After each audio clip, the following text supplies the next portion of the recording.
Welcome everybody to another episode of Gym Life Podcast Athlete Interviews. I have a guy that's not unknown to the strength community. He's taken a little bit of time off and he's making a really big comeback. Took third at OSG's in 2009 or 2018 World's Strongest Man. Without any further ado, Aaron Fondry, thanks for joining me, Aaron. Hey, thanks for having me. Yeah, man. I tell you, we got introduced through a mutual friend of ours and one of your fellow U90 competitors and world champion, right? Nick O'Hare. He told me to give you a call because we have something in common right now. I just had my hip replaced and you actually had two of them replaced. Yes. So unbeknownst to a lot of the community out there in Strongman, if they haven't already known, you're making one hell of a comeback and these U90s better get ready for you. It sounds like.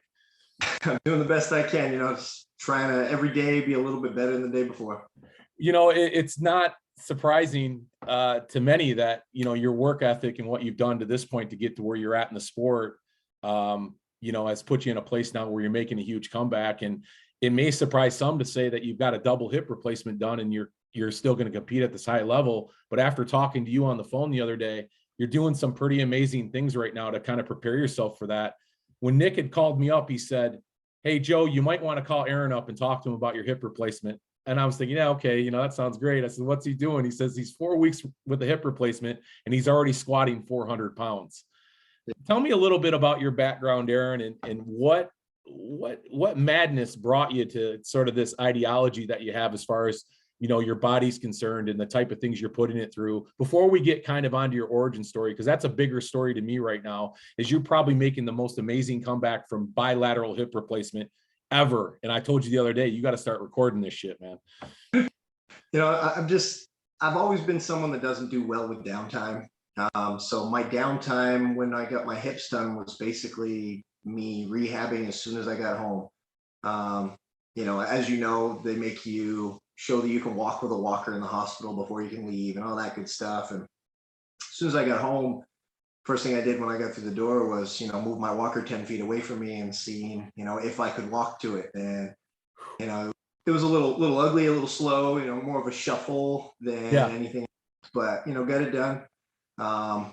Anytime I was sitting down, I was externally rotating, internally rotating as far as I could, at different degrees of hip angles, 90 degrees standing.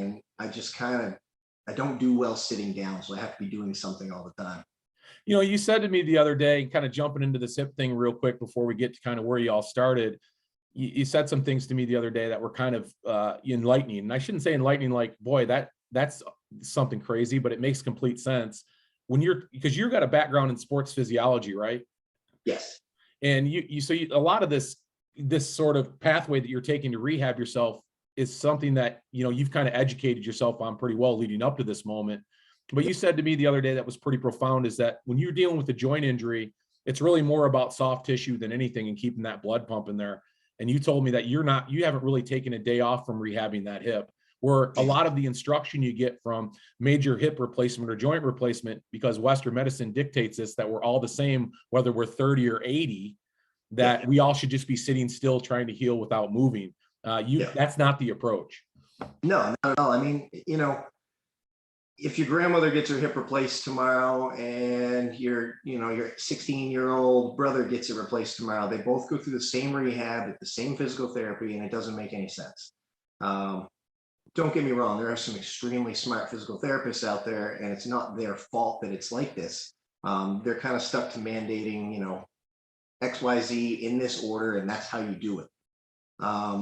I've never really conformed to any of that kind of stuff, and I've come back from a lot of injuries. In 2015, I snapped my tib fib running a yoke at Nationals straight through, and I did my first powerlifting show 3 months afterwards. The body needs to move. Anybody who watches, the elderly decline or something like that, you'll notice a trend where they just stop moving. Right. They're sedentary. They're not getting up. They're not moving. Blood flow is key. I mean, there's so many hormones. There's so many healing. Just capabilities with your own blood flow. And Western medicine, like you said, it dictates. These are the steps you take. You sprain your ankle. You need to take weight off it. You need to add ice. You need to do this. But why? The swelling is your body trying to heal what was damaged. Don't get rid of swelling. Don't be afraid of swelling. Obviously, if swelling impacts where you can no longer move or walk Right. or something like that, sure, you can try to control it a little bit, but you don't want to stop it. And I think so many people are so set on, I get an injury, I got to ice it. I get an injury, I take a ton of ibuprofen. That's just masking, a bullet. It's putting a Band-Aid on a bullet wound. You're Yeah. not doing anything. You're just trying to control a little bit of a part of something, but it's not going to heal any faster. So you might as well get moving, get motion, get the joint articulating. Things like that are key to everything.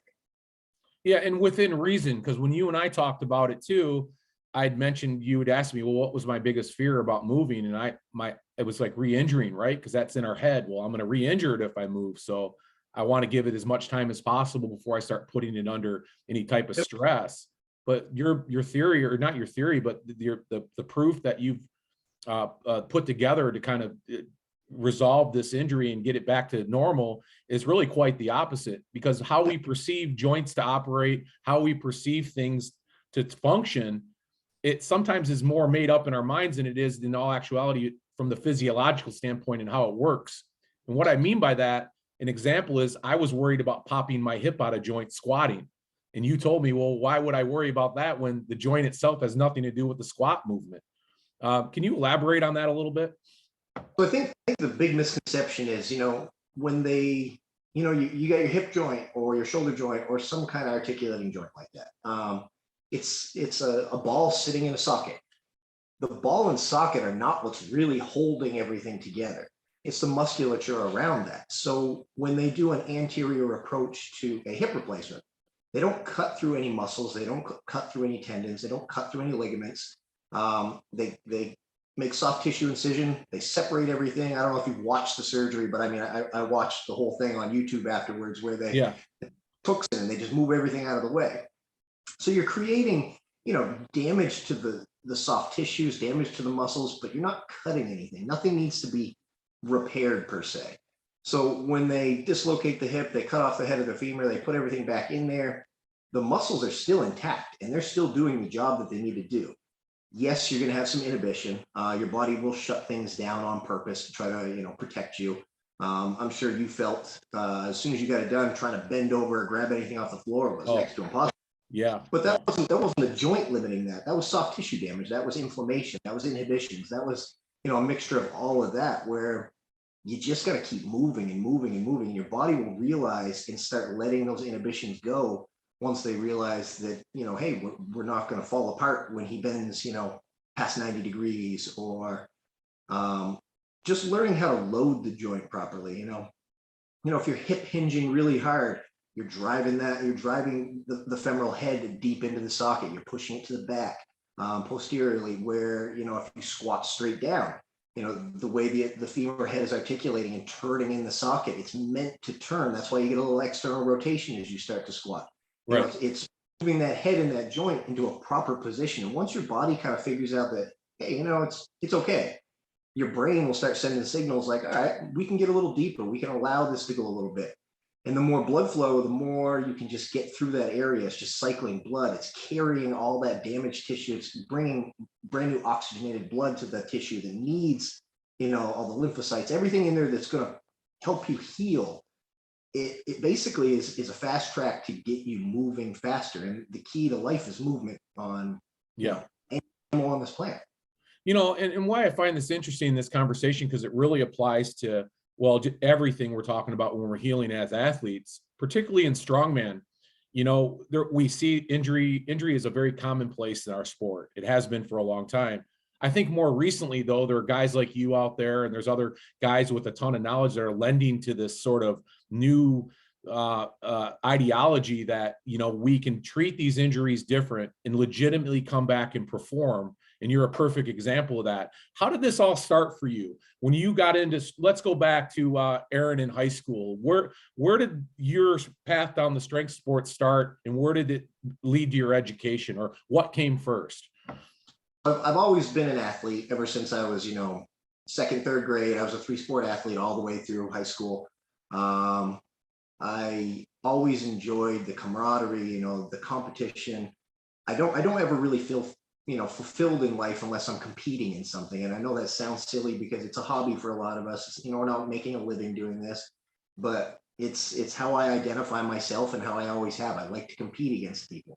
I compete against myself. I find things that, normal day-to-day things that people do. I make competitions with myself out of nowhere. I don't even mean to do it. It just, hey, I did this yesterday and this time. Why don't I do a little faster? Why don't I do a little more efficiently?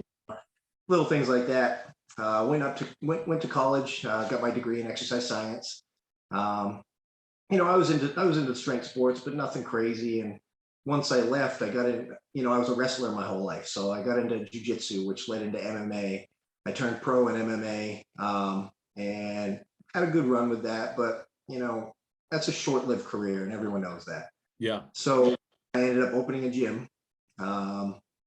Had great success with it. It exploded, it was awesome. And so I kind of gave up my MMA career so I could focus more on that. Left a little bit of a void in my life. So I picked up powerlifting, which I had great success with. I had a lot of fun with, set some records, and, 3 lifts are great, but wanted a little more. Right. A buddy of mine moved down here from Maine, Ryan Largay. He's also a competitor in the sport. He started coming to the gym I was working at that time, and he said, hey, why don't we do some strongman stuff? I said, yeah, I don't know what that is, but sure. We just had a log, we had a sandbag, we had a couple Atlas stones, and he brought me to my first show, and ever since then, I loved it. It's the best sport I've ever competed in. The athleticism, right? I mean, that's the evolution of the sport. When you're talking about 105 guys and U90 guys, you're talking about arguably some of the best athletes in the world. I mean, you've competed against them. I don't have to tell you. I mean, you're at the top of that food chain as well, but these guys are incredibly dynamic. That kind of leads into your wheelhouse a bit, coming from MMA and coming from wrestling, strength and being able to move. Two pretty key components of strongman these days. The evolution of the sport has taken us to a whole different level of witnessing some incredible feats of strength. What was your first show, and how was that experience, and what did you find out about yourself that made you change kind of your training philosophy a little bit? Because no doubt there was that moment. Oh yeah, of course. I did a few local shows: Vermont Strongest, New Hampshire Strongest, Maine Strongest, and I think one of the best things about the sport is the camaraderie. Guys you're competing against, that if you get one more rep, you're going to beat them, but they're right there screaming at you. Pull it, get that rep. And it's something you don't find in other sports. In MMA, other teams hate you. Your opponent doesn't like you. Yeah. Powerlifting, they have their own camaraderie there, but it's not quite as tight knit that I've found anyways, as the strongman community. And I absolutely love that. Some of the best guys I've ever met in my life are from this sport. And, people like Nick's fantastic, Yeah. And I have people that you network. It's amazing. I have so many connections in the sport, that have helped me with my own training, with training clients, with, even during this rehab, I have guys online who have physical therapist Greg, who's also a competitor down in, I believe, Pennsylvania area. And he's a physical therapist. And, I kind of run things by him and I say, hey, I'm feeling this. Is this okay to feel while I'm doing this? And he, oh, yep, nope, that's completely normal. All right, I'll push right through that. Not a big deal. It's all about networking. And I absolutely love that part of it. What did you find out when you started kind of coming up through the strongman ranks, even in those first shows, being the athlete that you already were? Was there and having the background you do in sports physiology, because you understand body motion and how it works. Did you carry a lot? I guess the question is, when you first started doing those shows, were there some inadequacies? Was there things that you knew right away that you identified with, maybe on a different level, that you knew crossing over into the sport of strongman required you to change in your training? Or did you feel like it was your wheelhouse already? I definitely found some weaknesses quickly. It's no secret that I'm definitely not an overhead presser. Any U90 can tell you that. Every show always starts with some overhead, and I end up afterwards. And so I'm always like, well, I'll sit mid pack in the press, and then I'll make my comeback next. There you go. But it's all definitely. I feel like you're always finding things you can improve. I've always been fast at moving implements, but you break down the actual movement and you watch your foot strikes, you watch your gait, and you just pick up these minute details that, like, at the top level will be the difference between first and fifth. Yeah. In an event. The local shows are fun, they're awesome, but you can have a horrible event and the points are all over the place. You go to worlds or you go to nationals or you go to something like that and you miss 1 point and you leave a point on the table. That's the difference between first and third. Yeah. That's key. And if you don't have that minute detail and that level of detail that you're looking at stuff, you're not going to be at that top level. Yeah, and that's kind of what I was wondering with you specifically, because you have this different sort of look at it coming from the background you were in, both educationally and sports wise, that you're right. It's now become a sport of calculation, and Yes. every facet of that movement, not just running with heavy weight, you're really breaking down that entire movement. I've heard this from guys like you and guys like Nick and guys like Nick Camby and guys like, or Anthony Furman, where it's all really about breaking down every facet of the movement. Now, when you're at that top level and having that, like you said, that point spread, boy, one fumble, one slip, 1 second is the difference between you being on the podium and you looking at everybody on the podium. Oh yeah, and we've all had that. We've all had that event that we knew we were going to do, and just something happened during it. Sandbag throw is a great one. Like, for some reason, I don't know why I'm good at that, because we were practicing that for OSG the first time they did that, and I swear to God, I couldn't make a bag over the bar to save my life. And I went down there, and it was like one right after the next. And every time I hit a competition, it seems a natural movement for me. But you miss one of those bags. Oh yeah. That's the difference between first and 10th now. Yeah. It's crazy how fast stuff like that changes. Atlas stones. I think at OSG, there was like less than 2 seconds that separated the first place from the third place at the last event in that. It's like, one fumble, and you've lost huge placing. Yeah, isn't that the great thing about the sport? I mean, really, it just provides opportunity for every top level competitor, whether you're not a great presser or maybe you're not a great deadlifter, that the opportunity exists not only with you, but how well your competition really performs at a minute level. Yeah, I find that fascinating about the sport. Well, I found a lot that coaching actually helps me a lot with that. I have a lot of top level athletes underneath me, and just because I understand something doesn't mean that I can translate that to you. Yeah. So I need to find a way to give you different cues that, don't work for me, but work for you, may not work for the next person. So you're always trying to evolve in ways that you can train. And when you start breaking movements down for everyone else, you start figuring out little tiny things. You're like, well, every time they do that, they do better. And then I look back at my videos and I'm like, I'm missing that little aspect too, even though I've never paid attention to that. Change that around, and all of a sudden mine is even better. Yeah. Do you and that's a great point, because having other people kind of look at what you're doing, because we create these habits for ourselves when we're competing in strongman in particular. We create these habits, even though we may be a great presser, we sometimes are missing the opportunity to become a better presser because of just a simple, something in the push press or something in your jerk. Or do you have a coach? Do you have somebody or a group of people that, because I know a lot of high level competitors like yourself and many that I've talked to, yeah, they all seem to have a coach as well. They don't generally go in anymore with that I'm coaching myself mindset. Fortunately, I'm one of the old school ones, so I coach myself. Do you? I'll say that, with a grain of salt, because I coach myself, but there's certain lifts that there's people that are way more proficient than I am at them. Yeah. So, in my overheads, I have 5 or 6 guys in my phone right now that when I'm doing my overheads today, something doesn't feel, I'll shoot them all the same video and say, what's happening here? What am I doing wrong? So while I coach myself, I program for myself, again, it's all about that networking, where I have guys that are better than me at certain events that I go to and they help me. And, I'm kind of known as like the deadlift guy. When somebody has a deadlift issue, they come to me. So it's just it's that back and forth between competitors, friends, where we're all trying to help each other all the time. Yeah, it's and you're right. I mean, I guess if some of us maybe want that coach in our corner, but you're right, we all have coaches in our corner, and these are our networked friends and people are close confidants within the sport, because sharing of knowledge is, like you said in the beginning of this conversation, probably the single greatest thing about our sport is that nobody is selfish. Everybody's willing to push the next guy to push them. And I think you see that a lot, especially in a lot of these bigger competitions now, particularly in OSG and the U90 now that Anthony's doing, and the 105s. I mean, not only are these great competitors, but they're all great friends. And I guess there's something like you said earlier about always trying to make yourself into perform in a competition, even at home. I doubt highly that, Aaron, you want to go into a show and want your competition to shit the bed. I'm assuming you want them all to give you their best. Yeah, no, you never want to win a contest because somebody was sick that day or someone didn't show up, or, you know, they fumbled a lift that they would have gotten 100 times out of 100. And that was just the one time. You never want that. I want to beat somebody when they're at their best. Otherwise, I don't feel like I actually won anything. Yeah, and that seems to be the common consensus across the board with everybody. Who were some of the guys that you? Well, first, let's get to the pro status, right? And your move to OSG, and as you kind of made it through some of these local shows, where did you find yourself next, and when did you kind of get to that point where you felt like, or somebody may have pointed it out to you, listen, Aaron, you're ready to move on to the next level? I mean, a lot of these other young guys coming up through the sport, you know, that's always on their mind. Like, where did you find that you felt like you were ready to make that move?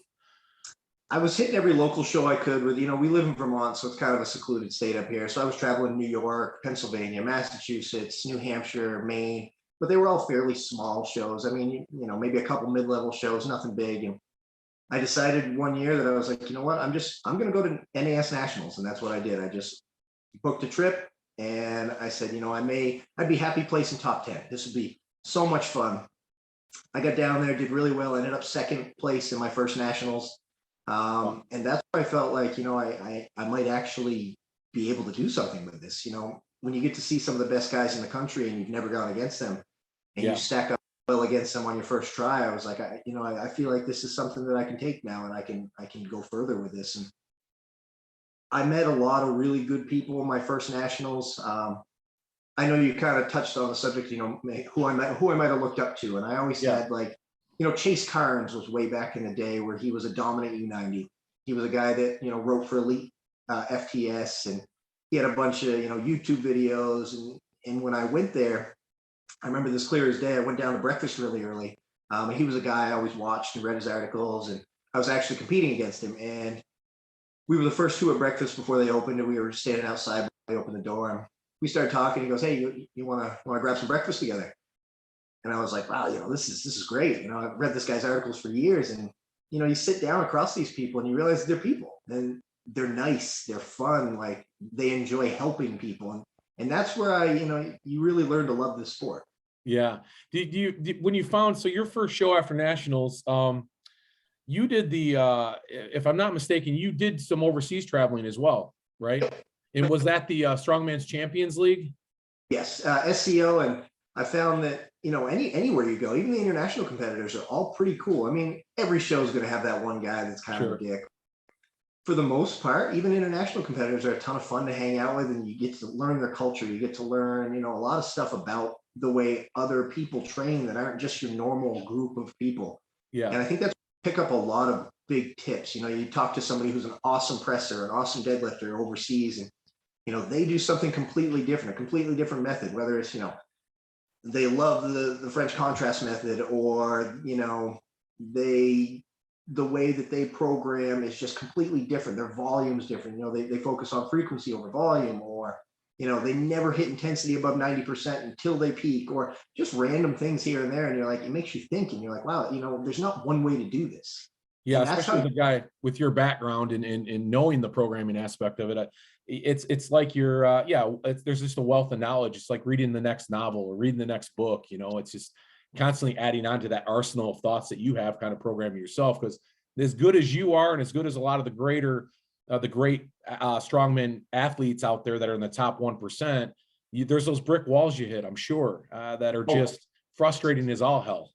Yep. Yeah, no, it makes no difference whether you're top level, bottom level, mid level. You're going to run into problems. You're going to run into injuries. You're going to run into things that you need to change so that you can continue to train. And I think to be a good coach, you have to be learning all the time. You know, I've been doing this for 12 years. I have dual bachelor's degree. I have lots of knowledge, but I'm always learning. Every week I try to learn something new, or a different way to do something, or, you know, a better way to help myself or my clients. And if you're not doing that, you're not going to be a good athlete yourself, because you find things while you're coaching people to make yourself better too. Well, it's certainly a common denominator through the better athletes in the sport. There's no doubt about it. And if it's a PSA to every young guy out there watching this video or listening or making their way through the sport, I mean, there's something to be said about that common denominator that makes all of these champions. It's not any secret, it's not some, I get it. Sometimes people want to say genetics and this and that, but the truth is, time in can put you at the top and understanding, learning, and progressing. And I think you're a perfect example of that. When you started having your major hip problems, right? Because now we're getting into this comeback, and you had told me about, and I'll have you explain exactly what it was and some of the things you were training through. But one of the things that I found interesting when I was talking to you was you really trained and performed and competed with your hip problems pretty much right up to surgery. I mean, you weren't fucking around. I mean, you were in there training and competing and basically not walking for 2 or 3 days because your hips hurt so bad. Can you kind of explain that progression and what the diagnosis was and what your thought was immediately when you were basically told, listen, man, you're done. I mean, I'm sure that moment with that doctor, that orthopedic, was like, you just can't do this anymore. We got to take care of business here. What happened? What was the diagnosis? And what were your thoughts kind of at that moment? Sure. So I've been dealing with, it started really slowly. And I kind of thought when I first started that, oh, it's just a tight psoas, or, my glutes just, I pulled a muscle, something's weird today. It just started feeling like, the joint was just really achy all the time. And you learn to push through it because half the time you're peaking for something and joints hurt. I mean, that's a normal. It got so bad. I've been dealing with this probably about 3 years at least to the level that I am, where, it got so bad that I do a heavy deadlift day, or I work on my Atlas stones, and the next 2 days I couldn't get up off the couch without help, or, a walk was more of a shuffle than anything else because I just couldn't lift my leg up, to do anything. And basically just trying to recover well enough so that the next time I train, I could continue to do that. Yeah. And I finally broke down and was like, you know what, I need to get this looked at. Like, something's wrong. It's not a small issue anymore. Ended up getting some imaging done. Found out I had no articular cartilage left. And my surgeon that actually did my surgery, he said, I've never seen anything like this before. He said, I've literally sent this off to colleagues because there's nothing in there. He said, you are bone on bone everywhere. You don't have any labrums left. He said, there's nothing. He said, I'm honestly not sure how you're walking still. Right. And, I've heard that question a lot. Like, how do you continue to do this? And I don't know. I mean, it sucks, but what am I going to do? Sit at home and cry every night and not go anywhere? It wasn't going to fix it. So just kept pushing through what I wanted to do. I definitely had to change my training a lot, learning to squat with heel wedges only so that I could, get a better or less of an angle on my hip joint, but more on my knees, just small little changes here and there, changing my deadlift stance slightly just to take a little pressure off. There were some exercises I used to love to do, and I had to cut them out of my training programs just because, that's the way it was. Yeah. And I actually ended up scheduling my surgery perfectly so that the qualifier for this Pro U90 show for the Clash, there were three stages. For those that don't know, it was 3 weeks of 1 event, 2 events, 3 events, and I knew the overhead event was going to be iffy for me, and that placed me pretty low. But I knew they had a deadlift event next, which always is my wheelhouse. And I remember that day clear as hell. It was bad. I tried a few different times and was missing weights that I shouldn't be missing. Ended up getting 675 for 5 reps on an axle. And I had to take about a week where everything training-wise was sitting down. Yeah, geez. And then they had the sandbag over shoulder, and that was one of the things I hadn't been able to do for almost a year, was pick a sandbag off the ground. And I knew my surgery was the week after, and I said, you know what, I can't do any worse. If it accidentally, makes something way worse, it's getting fixed next week. So yeah. I ended up doing really well in that event as well, which bumped me into the top 10 to qualify me for, that pro show. And that's all I wanted. So once I got that, I felt real good about the surgery. You know, it's funny. You mentioned picking up a sandbag, bro. I couldn't tie my fucking shoe for a year. To think about I'll tell you grabbing. what, just putting a sock on in the morning was like, I'd open it up and then throw my foot into it and hope that I made it. Yeah, yeah. It's crazy for those of you out there listening to this, and we're talking about these hip issues. I mean, it's so debilitating. I mean, I get it. You know, I'm hoping other people get it. What you went through with two hips, not just one, because there were things I just couldn't do anymore. And you saying, and I relate, you're changing your training to accommodate your pain, which is crazy. You know, it just, I know looking back on it, you just have to be going, oh my God, I can't believe I was doing those things just to try to keep myself upright and compete. But you did. And that's just the kind of person you are, and I am, and a lot of guys are. We work right through the pain. But when you knew you had to get that hip replacement done, by the sounds of it, you had zero doubt in your mind you were making this comeback. I mean, it never crossed your mind, did it? I'd like to say it never crossed my mind, but you know, we all have that moment where it's like, you know, I don't know, like I'm going to do everything I can, but I don't know. And then that turned into, I just have to do it. I'll find a way to come back from this. And like I said, the biggest problem with rehab for people is they're so uneducated about what to do. And that's not their fault. You know, it's not the individual's fault. It's society's fault. It's the way that we're taught things. You know, anytime I posted a video or just I took a walk across the gym where I squatted and posted that video on my stories, and I got 100 messages, people being like, be careful, don't push yourself too hard. And, I don't want that negativity. Like I get that people are trying to help, but nothing pisses me off more than people telling me what they think I should do when they don't have any knowledge. They don't have any background. They don't have any idea what's going on. They just, you had a hip replaced, so you need to be careful. Right. What do I need to be careful about? I need to move. The doctors want you to move. Yeah. So I did a little more movement than normal. And I listened to my body too, it changed my life. I'll be honest with you. Talking to you the other day, after Nick said, call Aaron up, you need to call Aaron because he knew I was going through this hip stuff. And when I called you up, I got off the phone. I was excited. My wife came home from work and I said, I said, holy fuck, I think I can do this. I mean, it was that moment, right? Because I'm like, listen, what you said to me made complete sense. It was, again, because people think, and they're programmed to think, that these type of injuries you just can't come back from. You just can't get through this rehab the right way. And there's all these variables that are going to be roadblocks. And the truth is, you just got to start moving and getting obviously in a smart way. And you did that. You were surrounded by people who, like you mentioned, your walk and how you videotaped your walk, and your one buddy looked at your heel to toe. And even that, honestly, I've been doing that for the last 2 days. I can tell you right now, it's made a world of a difference. So, and then my bridges, bro, all night long while I'm sleeping, all day long, man, I'm doing bridges. So yeah, thank you for that. But so you started this comeback, and I'm sure you've got some U90 guys out there going, fuck, Aaron's back. That's got to be fun, right? Yeah. I love this sport. I love the way it feels when you compete. I love going against the top guys in the world. It's the same top guys, a few guys here and there changing it out, but there's been the top few of us there for years. And I just love going to compete against them. I love, getting the camaraderie, going out to eat, staying in the Airbnbs with your competitors. Like, I love it. And I knew there was no doubt in my mind I was coming back at some point. I just didn't know when. And I knew that I just had to listen to how my body felt. My surgeon told me, you'll probably never be able to squat, to parallel with any weight on your back. And as soon as people say stuff to me, it's like a challenge. Yeah. I'm going to do that. Now, you shouldn't have said that, because now I'm going to do that. Yeah. 4 days after my surgery, I was already sitting at the bottom of a squat, obviously just body weight. Yeah. But I made myself get there. I put a band from a ring at the gym, put it around my upper body, held on to it, and squatted as deep as I could get. Every day I took a video of it.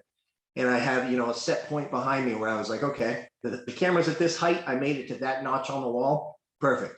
Tomorrow, I'm going to make it 2 more inches.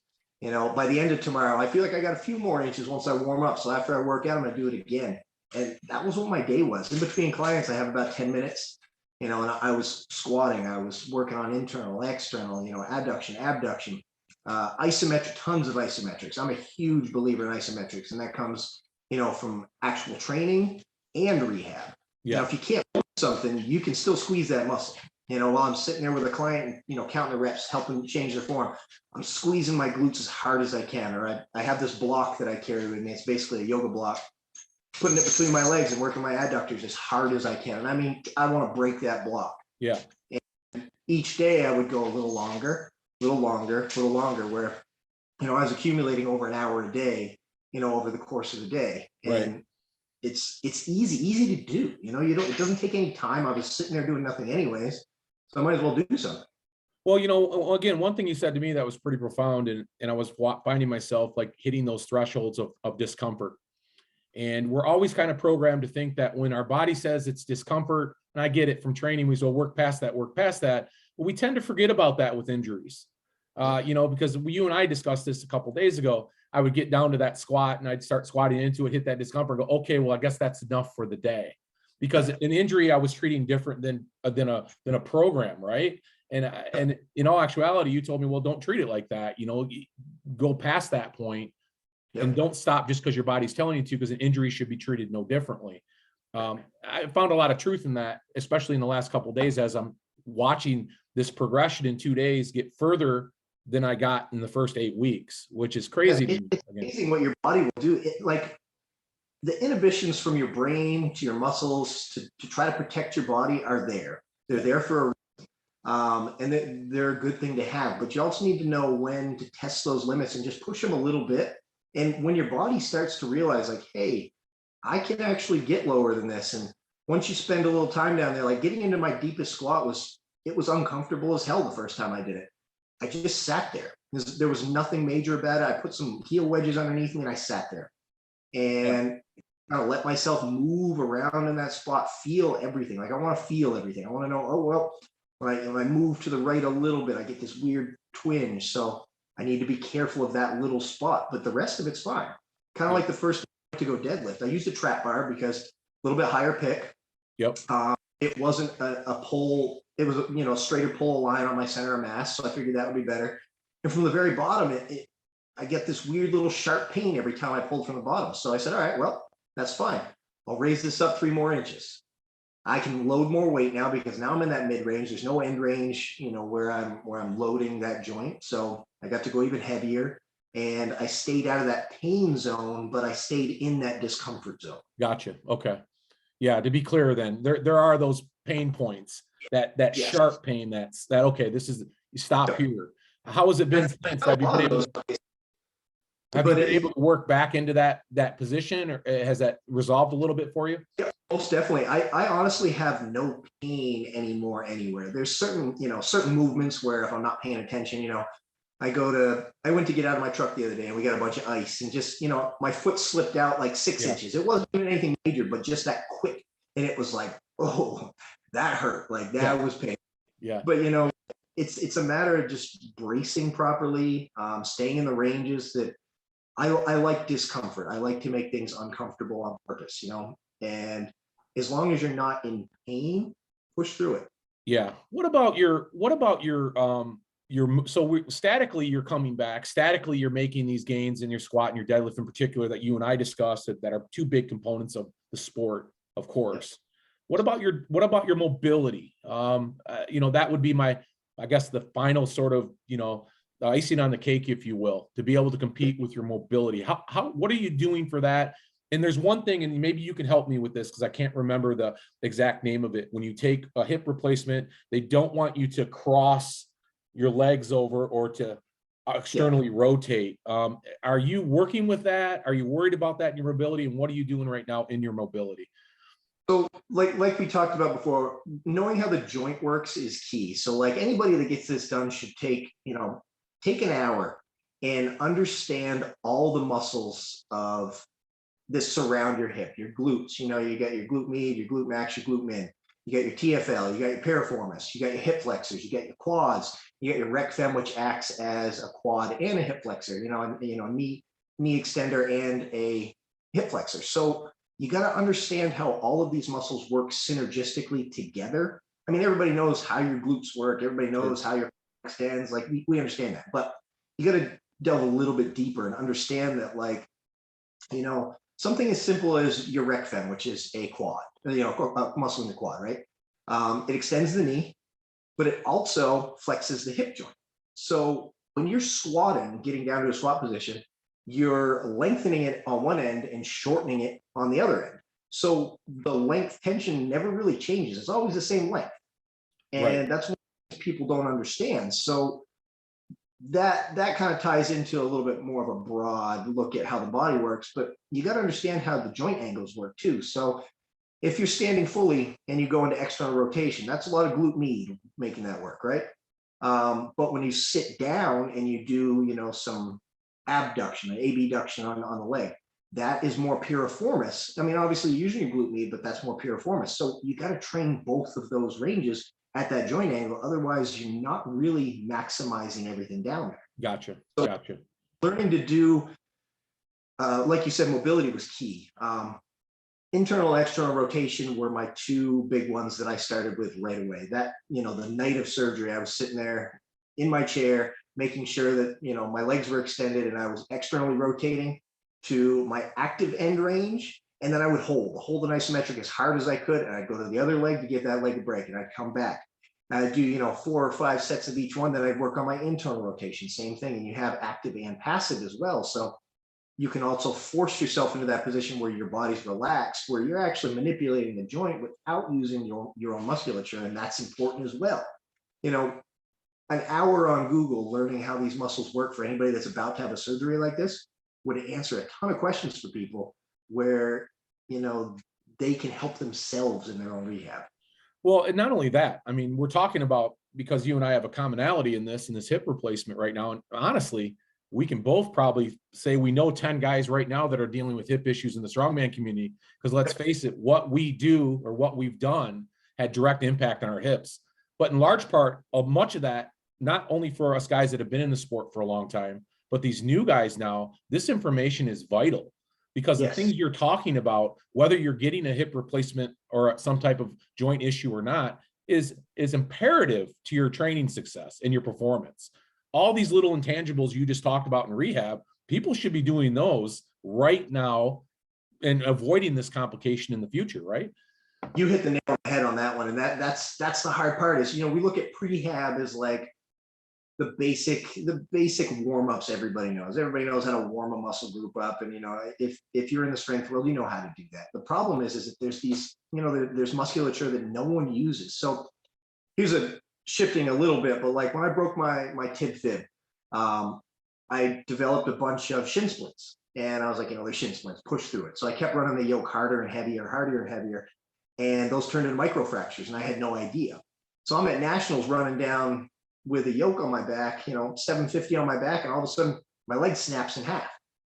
And now with all the knowledge I have, I look back and I said, why have I never been working my tibialis? Why have I never been working my calves more directly? Not in like a hypertrophy sense, like you're trying to grow for a bodybuilding show, but like, why aren't I working the end ranges of my joint, which in that term would be my ankle? How many people know how to work their tibialis anterior? Nobody that I know. Yeah. And that's a problem. Ever since then, I've been building these tib raises that I weld and fabricate a lot of my own equipment. And I try to tell people, you need to do this. How many people do you know that have run a yoke or farmers and they get shin splints? I can name off 50. Sure. Yeah. Same thing with hips. Like how many times is somebody's hips hurt and this, that, but how many times are those people working their hip flexors, doing direct hip flexor work? Yeah. It's no fun. Nobody wants to do it because it's no fun. Boring. It's boring as shit. Yeah. Yep. Yeah. It's so true. And I think in all fairness, there's a good number of guys now that are coming along that have educated themselves, that are doing the right things. And generally you see these guys in performance because you know who they are. These are the guys that are the constant and consistent performers on top of the sport. It's not because they're supermen and they don't ever get injured. It's they're doing the prehab to prevent the injury from happening. So they're able to compete, and you see them year in and year out. These are the guys that are doing 3, 4, 5, 6 contests a year. And a lot of us, or some guys would go, how the hell are these guys doing this? They must be all drugged up and doing this and doing that. Of course, never any credit to really what the key component is. And that's the prehab of these muscles, all these little intangibles to get them going in the right direction.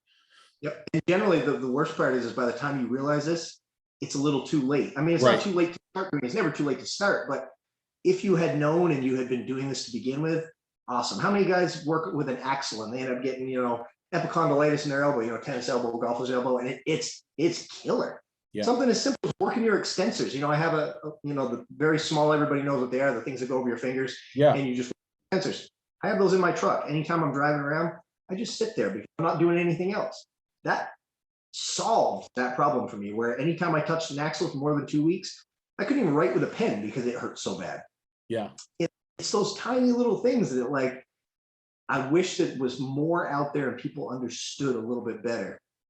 Aaron, it sounds to me as if you should be writing a book right now for the strongman community. Honestly, I mean, seriously, it would probably be a bestseller within our community, because you're right. There's not a lot of this information in one place.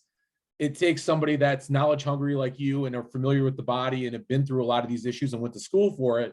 You can talk this stuff like you're talking about, a football game. It's not a big deal for you like it would be for a lot of people. I think that's a great idea. Just give me a little credit in the book when you write it. I'll throw you a couple pages in the first chapter there. Yeah, throw me in the hip chapter, okay? Yeah, throw me in the hip chapter, because I'm going to use your methodology to make my comeback as well, and I couldn't be more excited about it. So moving forward, man, you're once again, I want to say this to all the listeners out there that are listening to this interview. You're 4.5 weeks past double hip replacement or bilateral hip replacement.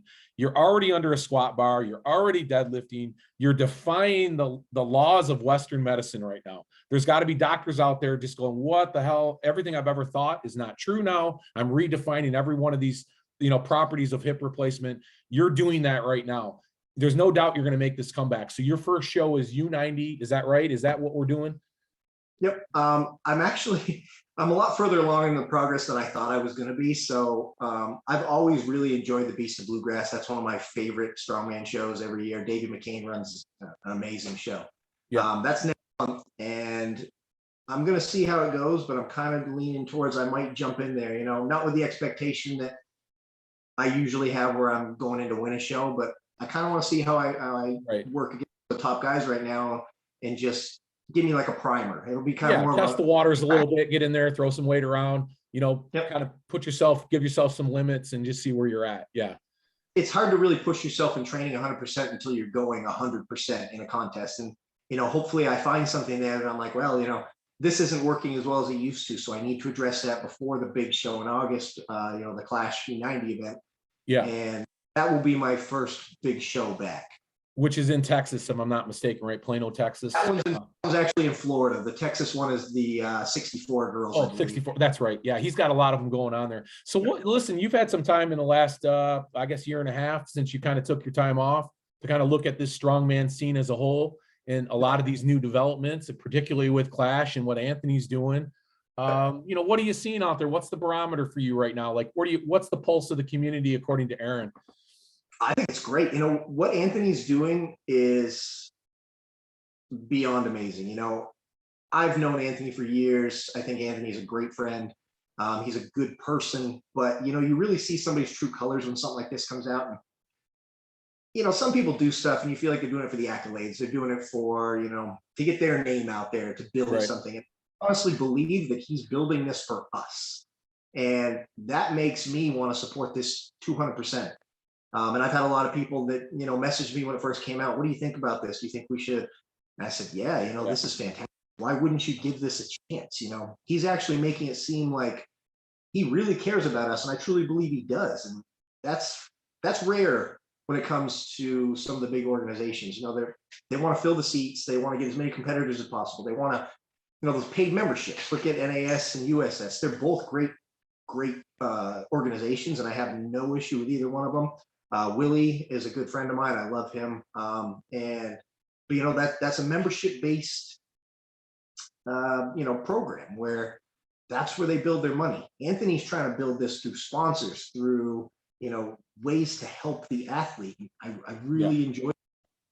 Yeah. My take on it's the same, man. It's, I don't want to use the word revolutionary because it's not, right. It's obvious. And what Anthony's done is did something obvious that the community needed, to take the athlete first mentality, put that into these great shows, give not just these heavyweights the platform, getting these great athletes like the U90s and 105s in particular, that in my opinion the best athletes in the world, the platform. Yeah, I agree 100%. And I've yet to meet anybody that doubts his sincerity, including ourselves. And I always say this on the show, I don't want to be a fanboy, but if you like what somebody's doing and they're doing a fuck of a job with it, yeah, there's no reason I'm not going to preach it to the top of the mountain, man, because that's what's going to grow this sport. Spread the word, grow the sport. And I think that you got to find these people that were willing to, all of us had this idea at some point, Right. but nobody jumped with it.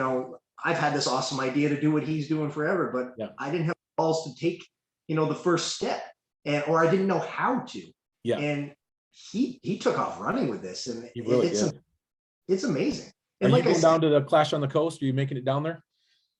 I would like to. I think right now, because of work and whatnot, I probably won't. I was going to go down and defend my world record deadlift. Yeah. But that was kind of before I had scheduled the hip surgery. And I'd like to say that I might be ready to pull a big number, but I don't think I could actually pull anywhere near my world record 825. So I think that I'll probably out. I'm glad to hear that, man. I'm glad to hear that. Yeah, you're human. I get it. What about Nick O'Hare? What's your thoughts on your buddy Nick? I mean, you guys seem to have the best abs in the business. So what kind of competition do you and him have? No, he's great. He's an awesome guy. I love, bouncing ideas off him. I love getting, talk shop with him when we're at shows. I mean, he's definitely got the second best abs in the U90s. But no, he's a great guy. And honestly, any of those guys at the top are great.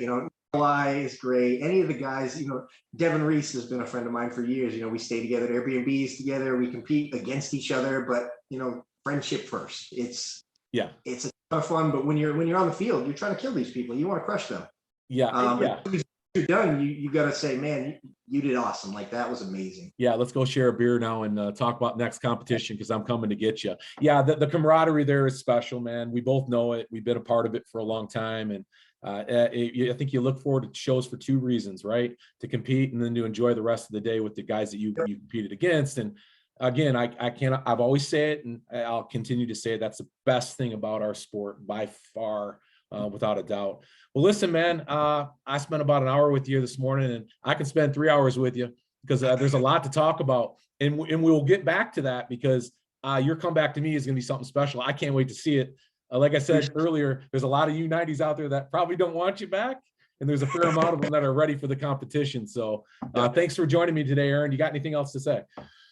Thanks for having me. I really appreciate it. And you got my number now. So anytime you need anything, you give me a call. Well, I would have a lot about this hip to be talking to you about over the next 10 or 12 weeks. So you and I will definitely stay in touch. So happy to help. Thanks for joining me, man. I appreciate it.